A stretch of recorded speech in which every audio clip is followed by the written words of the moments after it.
Hello friends. Maths board परीक्षा की उत्कृष्ट तैयारी वास्तव में दोहरे उद्देश्य की पूर्ति करती है। विशेष रूप से इंजीनियरिंग के इच्छुक स्टूडेंट के लिए क्लास 12 की सीबीएसई बोर्ड एग्ज़ाम का मैथ्स ये सिलेबस लगभग जेईई मेंस के सिलेबस के समान है और मैथ्स के लिए जेईई एडवांस के सिलेबस से भी काफ़ी मिलता जुलता है। हालांकि अगर कोई 12th बोर्ड का स्टूडेंट स्कूल बोर्ड परीक्षाओं के लिए अच्छी तरह से तैयारी करता है और मूलभूत सिद्धांतों की अवधारणात्मक समझ को पूरी तरह से ध्यान केंद्रित करता है तो वह प्रतियोगी इंजीनियरिंग परीक्षा के लिए काफ़ी हद तक तैयार हो जाएगा।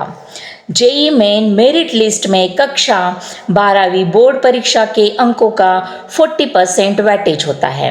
इसके अलावा जेईई एडवांस के लिए पात्रता मानदंड में छात्रों का शीर्ष 20% में होना अनिवार्य है। इसलिए आईआईटी में परीक्षा के इच्छुक उम्मीदवारों के लिए कक्षा 12वीं बोर्ड परीक्षा पर ध्यान देना अत्यंत महत्वपूर्ण है। यहाँ पे मैंने कुछ टिप्स और ट्रिक्स दिए हुए हैं।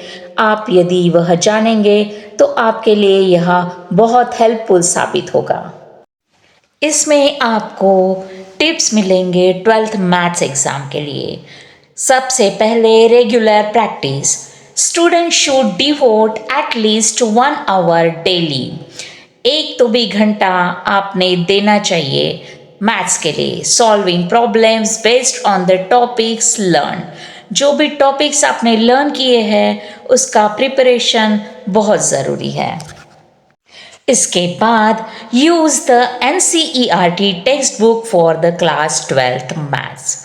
After completing the syllabus, practice the questions from the other reference books. The question paper is based on the NCERT book, so start studying with the NCERT class 12th math textbook. Practice, practice and practice is the key to scoring well in maths. इसके बाद आता है आपका revision from the sample papers. इसमें आपको use the CBSE class 12th maths sample papers for revision. इसमें आप different type के सैम्पल पेपर सॉल्व कर सकते हैं और आपको फोकस करना है आपके वीक एरियाज़ पे, जो कि आपको मैथ्स में डिफ़िकल्ट जाता है। उस एरियाज़ पे आप ज़्यादा से ज़्यादा काम कीजिए। इसके बाद अंडरस्टैंड द कंसेप्ट्स कैसे क्लियर करें। Don't just memorise the formulas. आप सिर्फ फॉर्मूलाज को मेमोराइज नहीं करना है, उसको अंडरस्टैंड भी करना है। Make sure you understand the underlying concepts. Paper के वक्त टाइम मैनेजमेंट करना या एग्ज़ाम के वक्त पढ़ाई के लिए टाइम मैनेज करना बहुत ज़रूरी है और maintain the confidence and positivity, ये भी इसके साथ बहुत ज़रूरी है। तो दोस्तों, आप कॉन्फिडेंटली एग्ज़ाम दीजिए और पॉजिटिव रहिए। अब देखते हैं इसका क्वेश्चन पेपर डिज़ाइन क्या है। Section A, it contains 18 multiple choice question, MCQs and 2 assertion reason based questions carrying 1 mark each.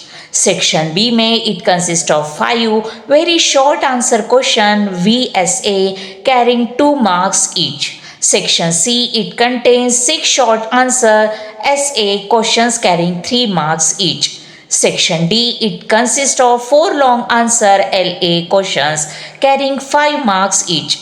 Section E that consists of 3 units of source-based, case-based or paragraph-based assessment, each with subsections carrying a total of 4 marks. So, students should study regularly, revise daily and solve questions from each chapter starting with easy questions and gradually working your way up to more difficult ones helps build confidence. The real test is the 3 hours only for the board exam. So it's crucial to stay positive and confidence. So students, आपको यह video कैसी लगी comment करके ज़रूर बताइएगा और further videos के लिए लाइक शेयर एंड सब्सक्राइब कीजिएगा। तब तक के लिए धन्यवाद।